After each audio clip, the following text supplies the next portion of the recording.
محمد بن قاسم یوشتمه برخه. زمون توری ایمانی عجیبه هیبت لاری، زمون توری ایمانی عجیبه هیبت لاری، شور و زود مدت تکبیر اسمانون لرزوی.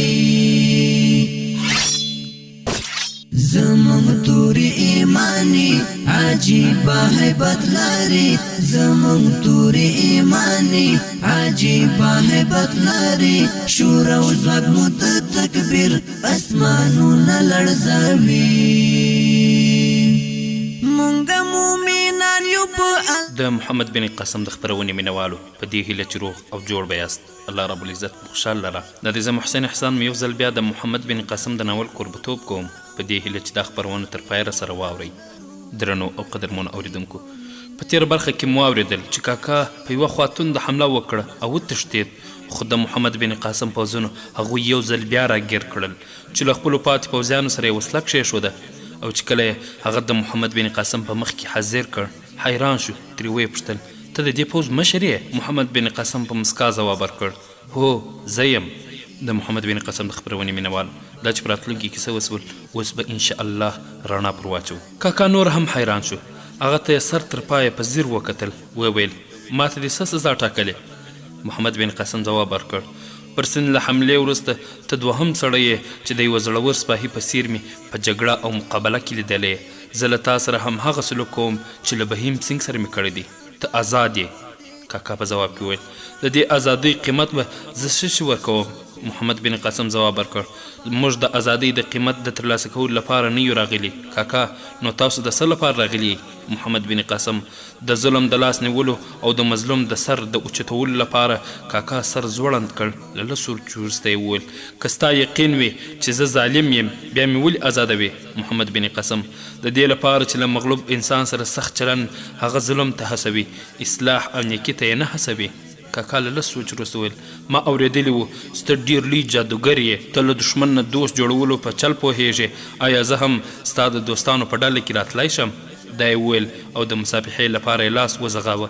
محمد بن قاسم په خوښۍ لاس ورکړ او ورته یې وویل زه پخوا هم ستا دښمن نه وم. سپین خنجر مو هر وخت دښمن په وینو راښکاري، سپین خنجر مو هر وخت دښمن په وینو راښکاري، دین ته خدمتونه کړو هر وخت پرې ننګونه کړو، دین ته خدمتونه کړو هر وخت پرې ننګونه کړو، هو الله ورکاو پر قرباني عجیبه هیبت لري. د راجا داهر وروستۍ ماته.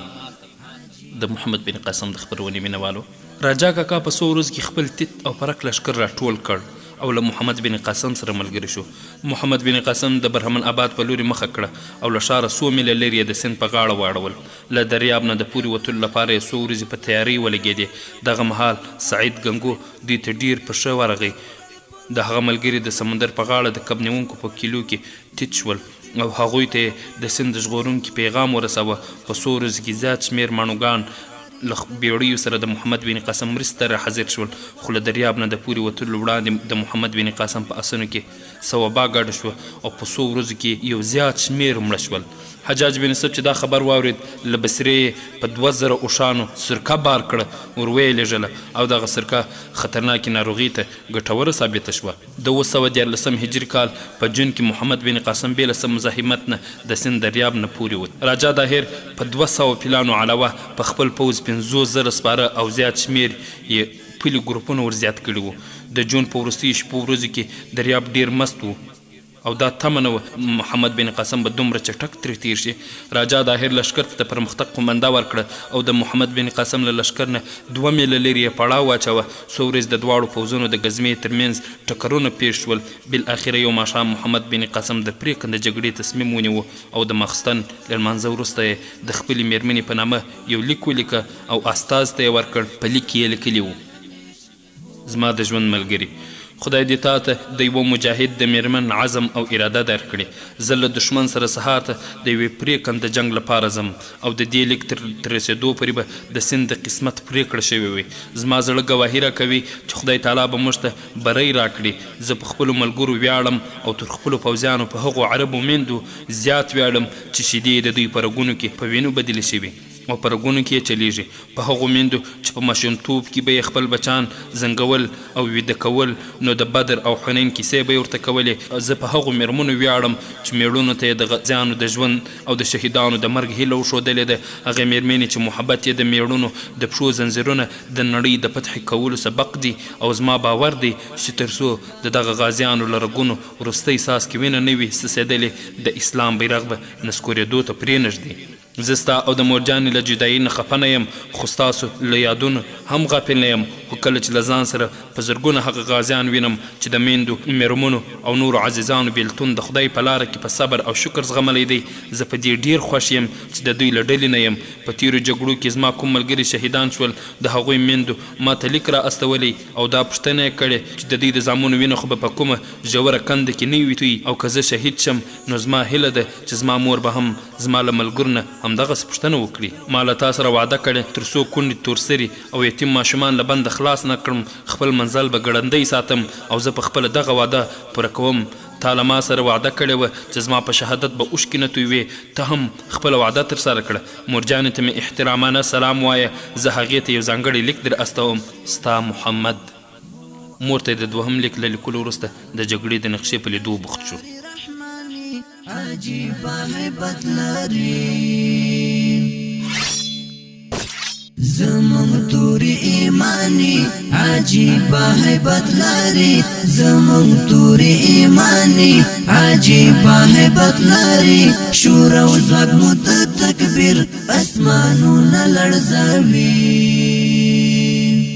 جوړ د هر فرعون لپاره یو درود نیل غوندې، هر یو ابراهه په ختمه و د ابابي. د محمد بن قاسم د خپرونې مینوالو، د سهار له لمانځه وروسته د مسلمانانو لښکر زغرې واغوستې او په وسلو سنبال په قطارونو کې ودرېدل.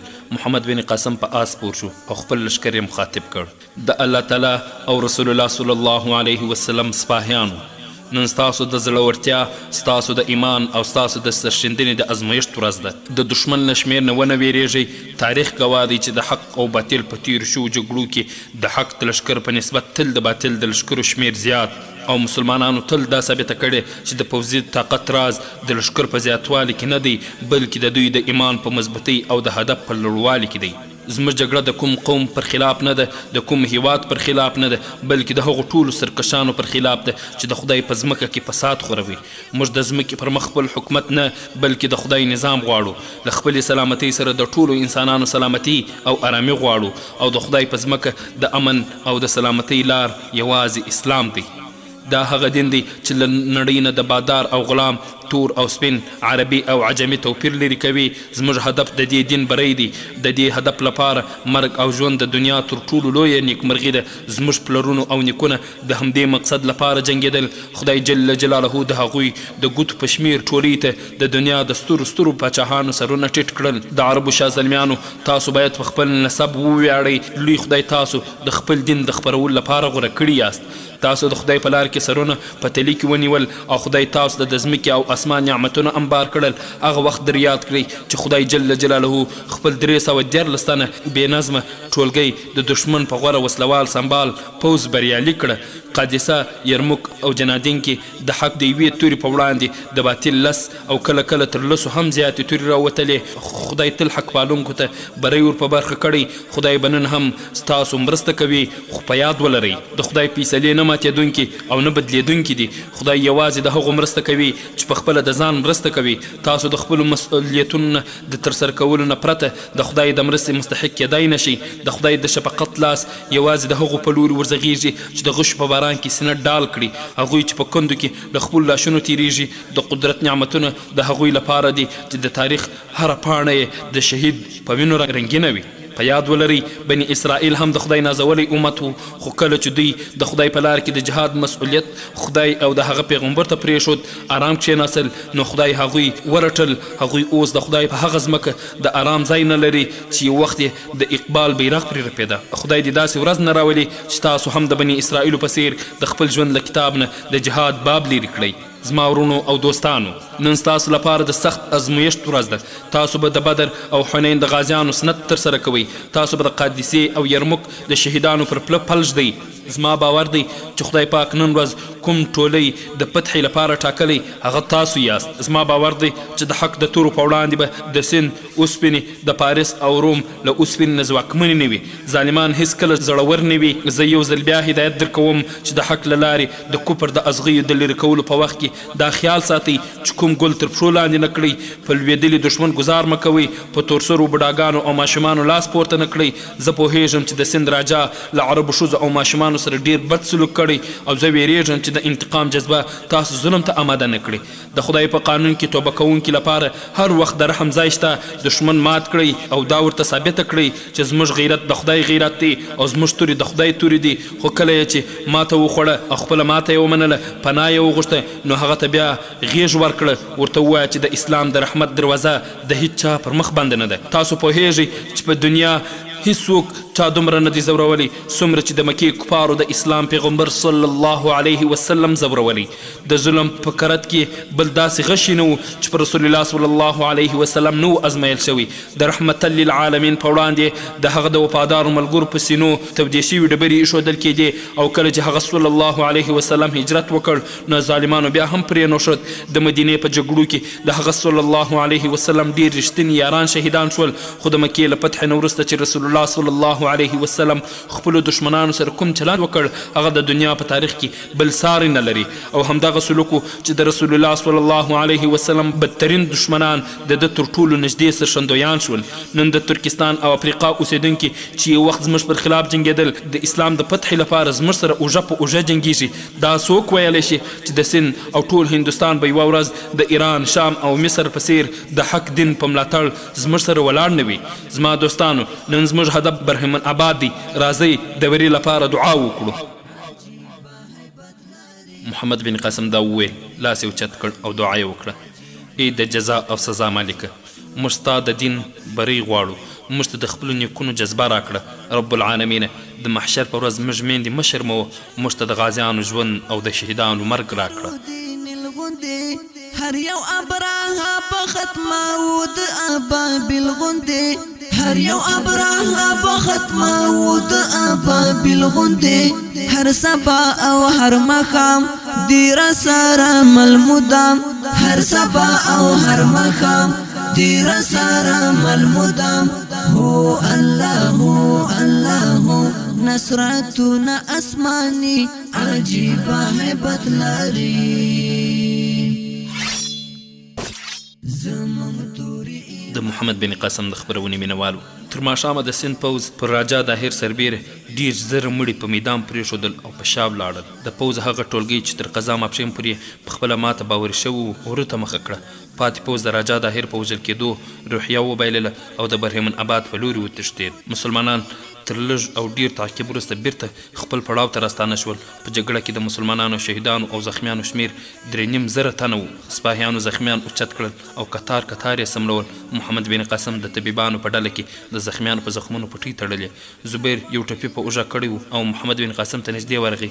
زخمی په ځمکه پریوست او محمد بن قاسم ته یې وویل: ته لږ دغه وګوره، ډیر بد زخمی شوی. محمد بن قاسم ور نږدې سو، زخمی ته یې وکتل، وویل: څوک دی؟ سعید مخ په وینو سور. محمد بن قاسم په یوه ټوټه د هغه مخ پاکولو هڅه وکړه، خو هغه یې لاس ونیو. په شونډو یې پیکه مسکا خپره شوه. وویل: اوس د دې اړتیا نشته، ما یوازې د وروستي ځل لپاره ستا لیدل غوښتل. زبیر او محمد بن قاسم یوه او بله خوا وکتل. خالد څو ګامه وړاندې زخمیانو ته اوبه وڅښلې. زبیر وغږ کړ او هغه په منډه سعید ته راغی. د هغه له خولې بې اختیاره ووتل: کاکا ته؟ سعید خپل لاس هغه ور وځغاوه او هغه لاس په دواړو لاسونو کې ټینګ ونیو. سعید وویل: زه نور له مرګه نه ویرېږم، خو زه ډېر ګنهګار یم. تاسو په دې باور دی چې خدای به ما وبخښي؟ محمد بن قاسم وویل د شهیدانو وینې د هغوی ټول ګناهونه مینځي. سعید خالد ته وکتل او په کمزوري غږ یې وویل زویه د زهرا خیال ساته او زبیره تا ته د ناهید په اړه د څه ویلو ضرورت نشته.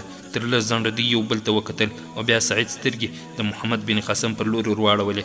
د هغه د سترګو ځلا لږ شوه. څو ځلې یې بنده ساه واخیسته او بیا د خالد او محمد بن قاسم لاسونه پرېښودل او په دې ځنډ کې د هغه یو شمېر نور ملګري هم ورغونډ شول. محمد بن قاسم یې په نبض لاس کښېښود. انا لله و انا الیه راجعون یې وویل او په خپل لاس یې سترګې ورپټې کړې. تکبیر اسمانونه لړزوي پاک ذوالجلالت د ښکلي دین خدمت لره ته یې کړه قبول دغه سپېڅلي منقبت لره ته یې کړه قبول دغه سپېڅلي منقبت لره تا ته په دعا همیشه. د محمد بن قاسم د خپرونې مینوالو محمد بن قاسم بیا جګ شو. نورو ټپیانو ته یې پام واړوه چې وسپاره یو زخمي په آس را اړولی و. دوی ته راورسېدل.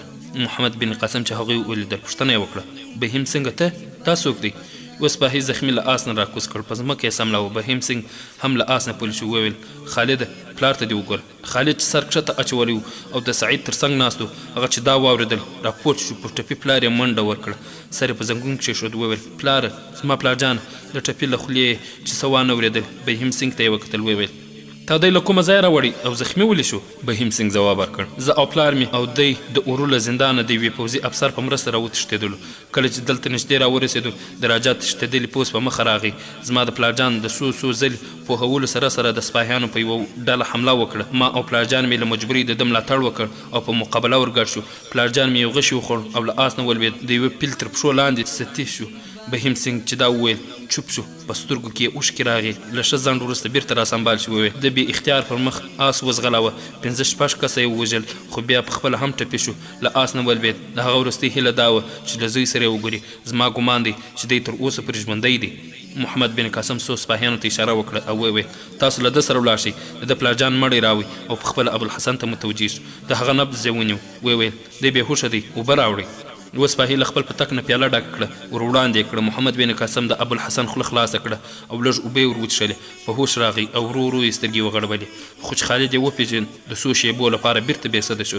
د هغه تر بیا را په خود کېدو پورې محمد بن قاسم د هغه د سینې په زخم پټۍ ولګوله. چې کله بیا را په خود شو له خالد نه یې لومړۍ پوښتنه دا وه چې ستا مور چېرته ده؟ خالد ورخطا غوندې شو. یوې او بلې خوا ته یې وکتل. وویل هغه د ابوالحسن په شونډو یوه دردناکه مسکا وځلېده. وویل زویه ویرېږه مه څه وپوهېدم هغه ژوندۍ نه ده. ناهید چېرته ده؟ خالد هغه په دبیل کې ده.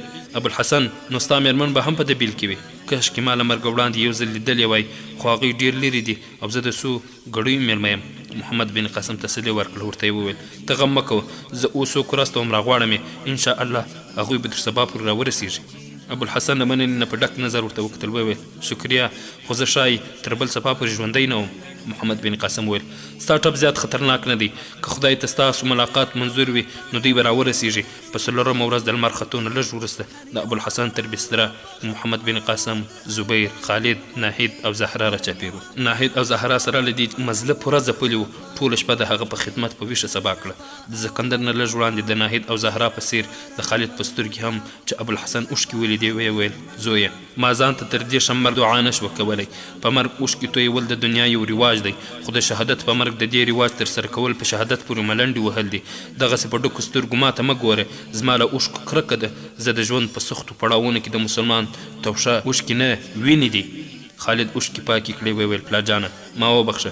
ماپښین مهال ابوالحسن د مرګ بلنې ته لبیک ووایه.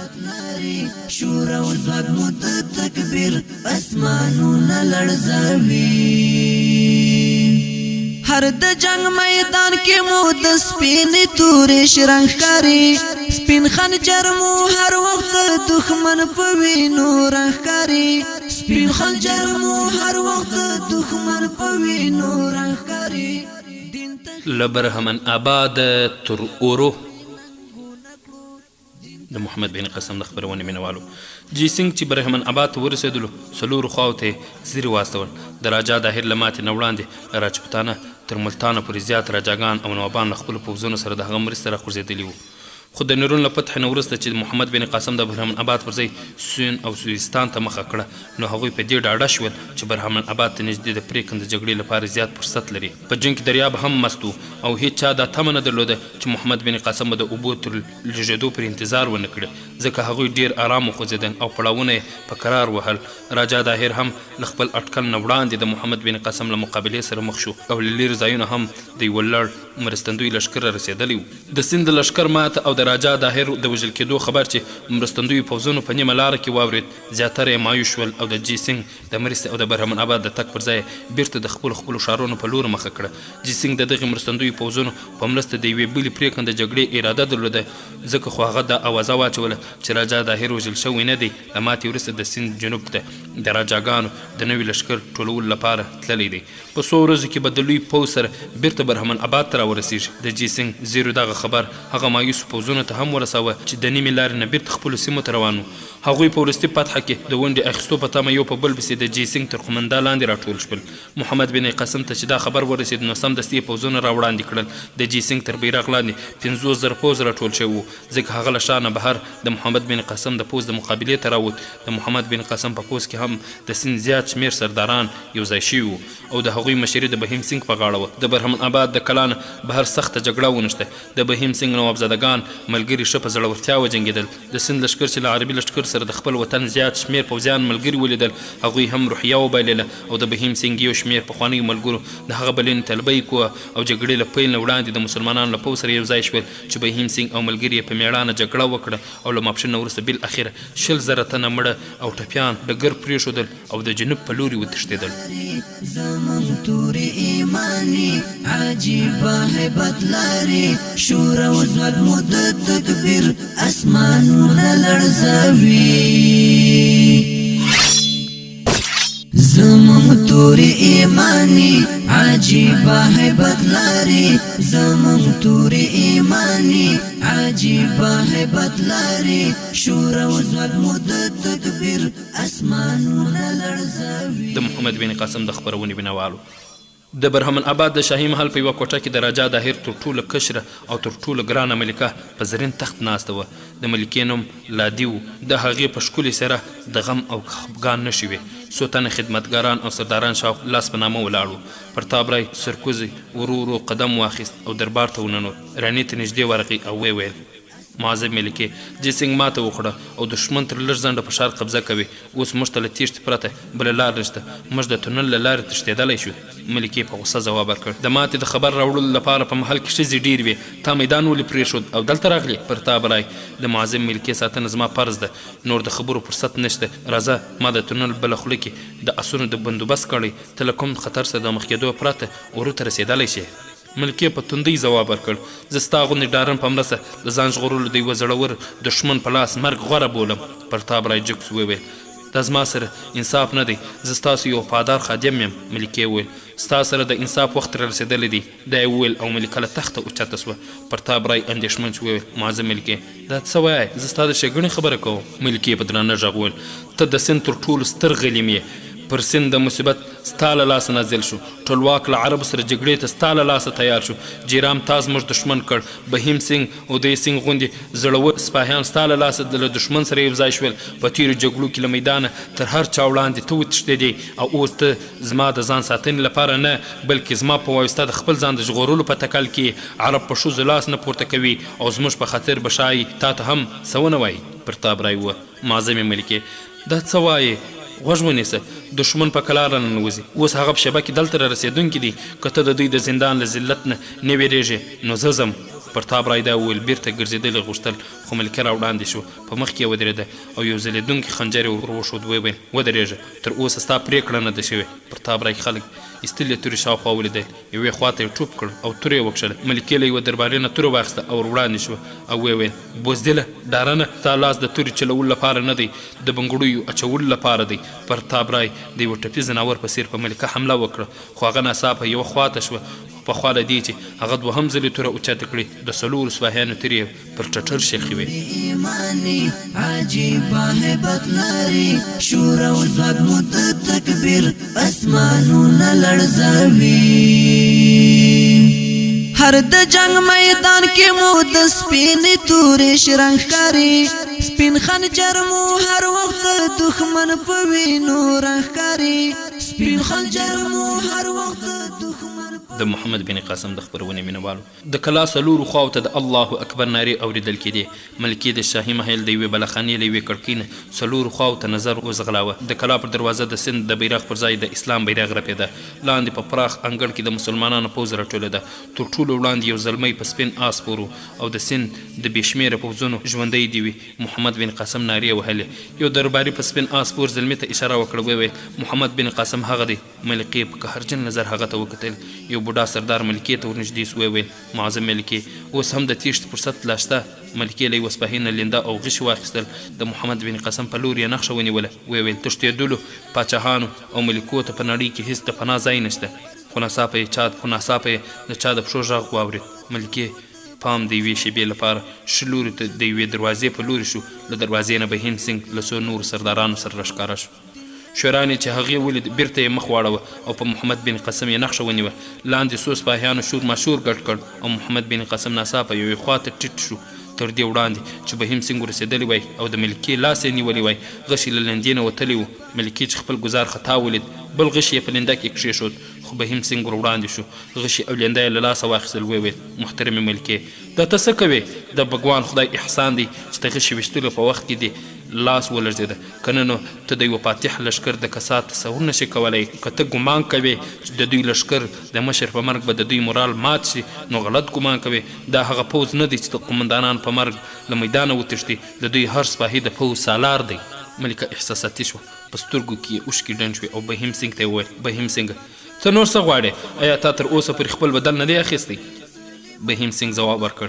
زه یوازې دا پوښتنه کوم چې عربي بندیان چیرته دي په زندان کې خو یوازې د سراندیپ ماڼوګانو او ما ته هلته دا څرګنده شوه چې د باچا له مرګه وروسته تاسو عربي بندیان له زندانه دلته شاهي محل ته راوړل شوي زما باور دی چې تا به له هغوی سره بد سلوک نه وي کړی خو پیرهدار راته وویل چې پرتاب رای هم له تاسو سره دی او زه په دې ویرېږم چې تا د هغه په خوله له بندیان سره بد سلوک نه وي کړی ملکې وویل فرض کړه چې ما له هغوی سره بد چلند کړی وي نو بهیم سنګ مسلمانان په ښځو لاس نه اوچتوي خو پرتاب رای شاید د بخښنې وړ ونه بولي ملکې وویل که ما په خپل امر هغوی وژلي وي نو بیا بهیم سنګ ټکان وخوړ ځواب یې ورکړ نو بیا به زه وپوهېږم چې سند به لا بدې ورځې وویني خو زه له تا نه د داسې کار تمه نه لرم ما محمد بن قاسم ته ویلي دي چې د بندیانو په اړه به ملکه تل د پرتاب رای او د باچا د خطرناکو ارادو مخالفت کاوه او هغه پر دې له تا نه خوښ دی راني له لږ سوچ وروسته وویل که زه د هغه بندیان دښمن ته وسپارم دوی به له دې ځایه ولاړ شي بهیم سنګ ځواب ورکړ فاتح لښکر څوک شرطونو منلو نشي مجبورولی موږ چې له دوی سره